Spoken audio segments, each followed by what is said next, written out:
obviously not going up and down and all that kind of stuff while you're just wearing a pair of goggles in your living room.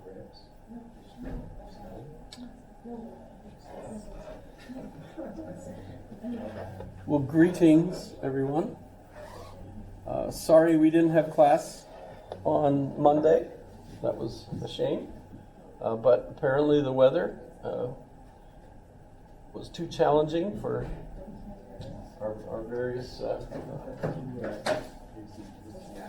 people who are the decision makers as to whether or not we have class or not. And so, as I understand it, the Anchorage School District is off on another home school day. Does that make sense?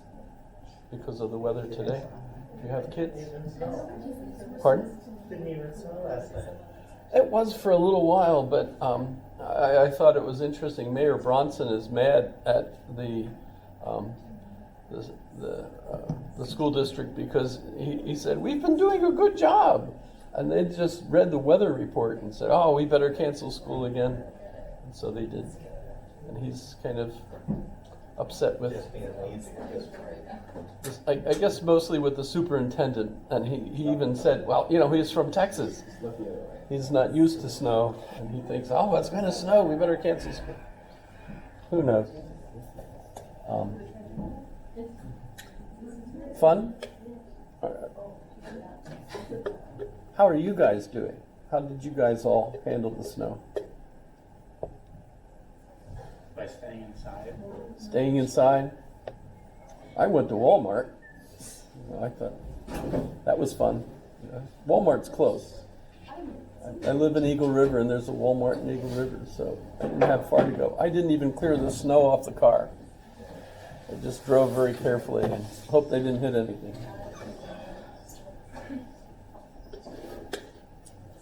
That was supposed to be funny. Nobody laughs. It's too tough, I guess, in the morning.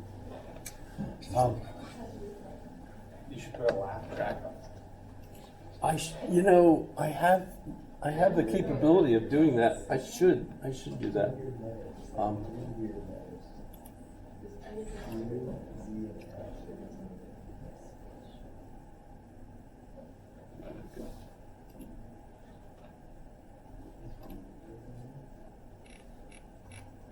So here's what we missed because we weren't here. I would have actually begun with a little bit more about Hegel. I would have started about Hegel's philosophy of history and his history of philosophy. Because the way we think of history today is Hegel's description of the philosophy of history or whatever.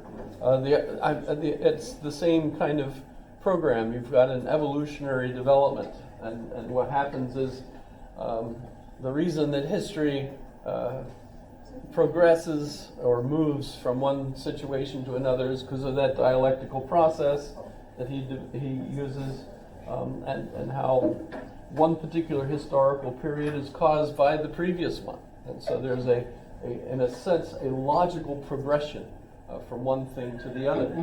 And if you notice, we study history in all sorts of grades, high school, college, and what we're doing is looking at it exactly that way, thinking that what we've got is a historical progression that is caused by such and such.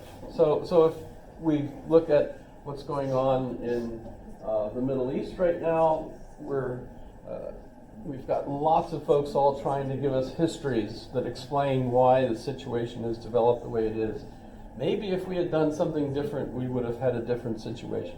But in any case, no one critiques the idea that the reason that what's going on now is because of previous events. No one even thinks that that's a problem. And yet that's really actually a theoretical view of history. Absolutely practical, seems certainly a valid way of looking at things, and yet at the same time it was a theoretical point of view that developed in this period with Hegel and his contemporaries.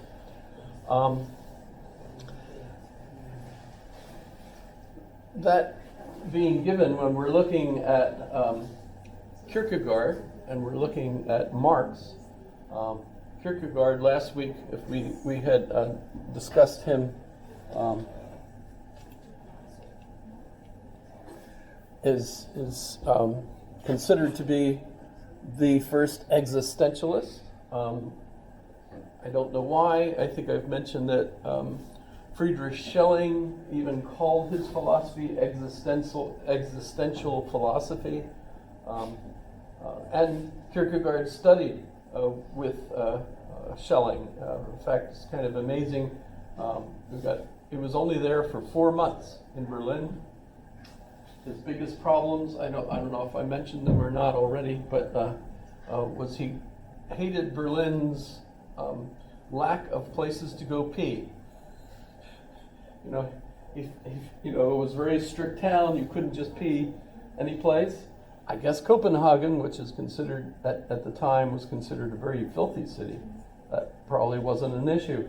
But in any case, in Berlin there were strict rules about where you could go to the toilet, and basically he found he could only go far enough away from where he was staying that he could get back in time when he needed to go to the bathroom, because he didn't have any other place where he could go. Seems odd. I mean, I think cafes and places like that all have that kind of thing. But I mean, that's just an odd aspect of it. He also had trouble with the language, because of course he was a Dane and his German wasn't that good. And all the lectures and all the people that he was meeting, although there were a lot of Danes there, I think at the time there were thousands of Danes that were all there, probably all studying as well, and visiting the museums and things, because there were a lot of things there that Copenhagen didn't have. When you look at the maps, you'd see Copenhagen is a relatively small little place at the time. Berlin was like 300,000 people, so it was a much bigger city at the time. But he was Lutheran, and one of those kids that gets in trouble with all of his teachers and stuff when he was in Copenhagen, and at the same time brilliant, that kind of situation. And when he got to Berlin and he was listening to the Hegelian philosophy, he was already a proponent or a believer in the Hegelian philosophy, because that's what Copenhagen's universities were teaching also. It was that kind of philosophy. But he was in Berlin for 4 months, got tired of it and went back home. He was, at one point, officially a millionaire while he was in Berlin because of his father's death and his inheritance. But he ended up spending it away, and by the way, at the time of his death, he had used it all up. And the coincidence of him using up all of his money at the same time that he died struck me as kind of intriguing how that worked. But he wasn't healthy. He had fallen out of a tree when he was a kid and hurt his back, and so he always had a limp. All kinds of interesting stuff. You can read all sorts of interesting things about him.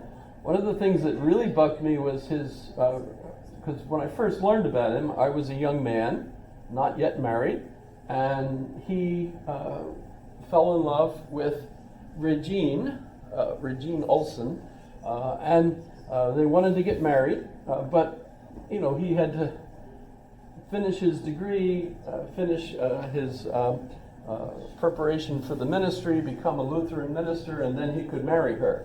That was kind of the expectation, right? And 2 weeks before their marriage, he canceled it. And then 2 years later, she married somebody else, and he couldn't believe it. How on earth could she marry someone else if she had loved me? That was just, so confusing to him, and angry. But one of the things he wrote was The Diary of the Seducer, where he basically describes how this young man has decided he's going to rationally seduce this young woman. And so he's got this plan of how you do it. Very first meeting, he doesn't actually even say hello or anything. He's behind a friend who's saying hello to her at the door, and he's just standing there. And he gradually gets, to say hello, just a plan. It's a plan. And he gets her all the way to the point where she comes out at like 2 a.m. in the night, gets into a cab, drives. It's a horse-drawn cab, and it takes her to a park where she sits there now waiting for him to join her, and they're going to elope. That's the plan. And he doesn't join her. Just leaves her sitting there in the park, waiting for her. And the conclusion is that he just wanted to see if he could get her there. And I was like, what? That is so awful. I couldn't believe it. It's one of those stories. Sorry if I just ruined that story for you. Kierkegaard's the first pickup artist. Yeah, very, very much so, I suppose. But it's not like a Don Juan that actually, goes on to destroy lives, etc. He just left her sitting there, and that was like just absolutely infuriating to me at the time.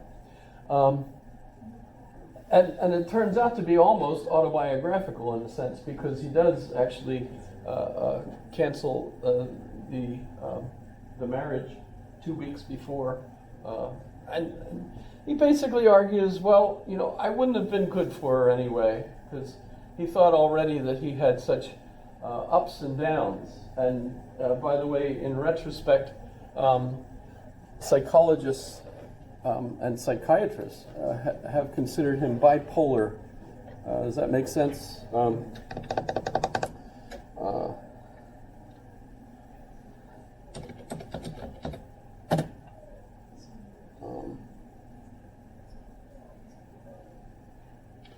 Think of a book. Pardon? Dr. Seuss would be a good one, but I'm trying to think of. Let's put her whole name here. I want. It's Fire, Touched by Fire. Touched with Fire. Okay, there we go. So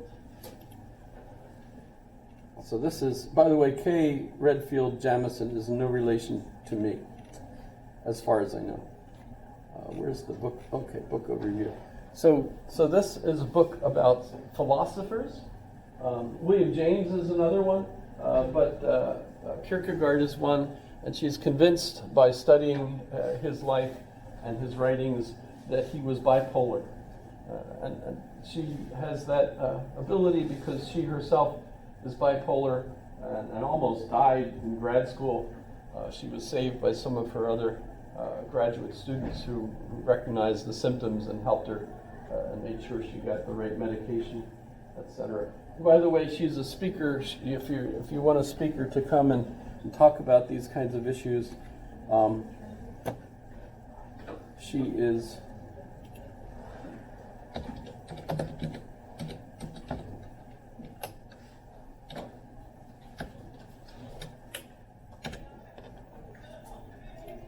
She's out there. You can listen to her speak on all kinds of issues. So good afternoon. For mania or depression or bipolar. But she's written a lot of books on this kind of subject. Darkness Falls Fast is another one of her books, and it's about what leads to suicide, the change that takes place in a person's mind when they get suicidal. So that's kind of interesting. I had no idea what was happening. It was so. So she's interesting, and she's the one that figures that Kierkegaard was bipolar. And so in a sense, he felt like he would not have been a very good match for Regine because his down times would make her have such a rough life that she wouldn't do well. But in any case, his main focus, and I didn't want to spend too much time on him today because he was Monday's class, but his main reaction, though, was having studied Hegel and being convinced that Hegel's philosophy was essentially right, But at the same time, learning about Hegel's philosophy from a kind of an opponent of Hegel in Friedrich Schelling, he definitely gets an impression that Hegel's philosophy isn't really the way to go in the future, that this system is something to rebel against, and he's convinced that you have to believe in a meta-narrative